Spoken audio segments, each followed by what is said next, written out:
সুপুত্রকে কেনার অভিযোগকে কেন্দ্র করে চাঞ্চল্য ছড়িয়েছে আসানসোলে। ইমেল মারফত পাওয়া অভিযোগের ভিত্তিতে তদন্ত শুরু করে আসানসোল উত্তর থানার পুলিশ।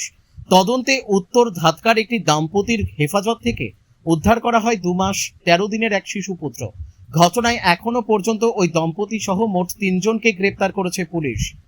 পুলিশ সূত্রে জানা গিয়েছে ধৃত দম্পতি হলেন বিনোদ কুমার গুপ্তা, বয়স 47 বছর, এবং ববিতা গুপ্তা, বয়স 37 বছর।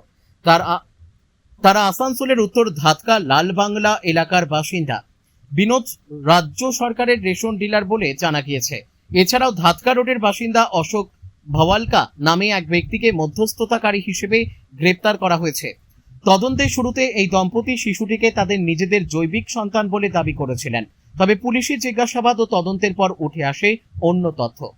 পুলিশের অভিযোগ, বীরভূমের সিউড়ির একটি বেসরকারি নার্সিংহোম থেকে 1 লক্ষ টাকার বিনিময়ে শিশুটিকে সংগ্রহ করা হয়েছিল।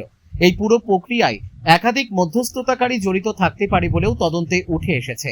পুলিশের আরও অভিযোগ, শিশুটিকে দত্তক নেওয়ার ক্ষেত্রে নির্ধারিত আইন ও প্রক্রিয়া অনুসরণ করা হয়নি। এমনকি ওই দম্পতিকে শিশুটির জৈবিক বাবা মা হিসেবে দেখিয়ে কোনো নথি তৈরি বা ব্যবহার করা হয়েছিল কিনা তাও খতিয়ে দেখছে পুলিশ। এই ঘটনায় ভারতীয় ন্যায় সংহিতা এবং জুভেনাইল জাস্টিস অ্যাক্ট 2015 সংশ্লিষ্ট ধারায় মামলা দায়ের করা হয়েছে। সম্প্রতি ও এক মধ্যস্থতাকারী ছাড়াও সিউড়ির কথিত ব্যবস্থাপনার সঙ্গে যুক্ত ব্যক্তিদের ভূমিকা তদন্তের আওতায় রয়েছে।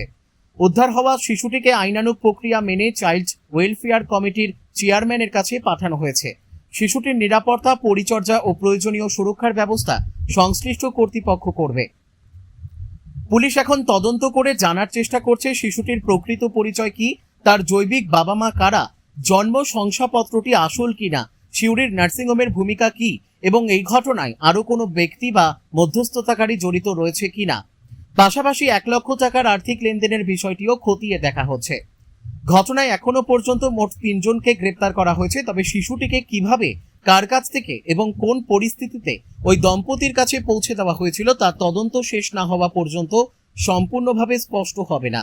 ডিসিপি সেন্ট্রাল ধ্রুব দাস জানান, অভিযুক্ত 3 জনকেই বৃহস্পতিবার আসানসোল উত্তর থানার পুলিশ আসানসোল আদালতে পেশ করে নিজেদের হেফাজতে নেওয়ার আবেদন জানাবে। শিশু পাচার বা মানব পাচারের মতো ঘটনায় আরো কেউ জড়িত রয়েছে কিনা তা তদন্ত করে দেখা হবে। শেখ রতনের রিপোর্ট, পিবি নিউজ।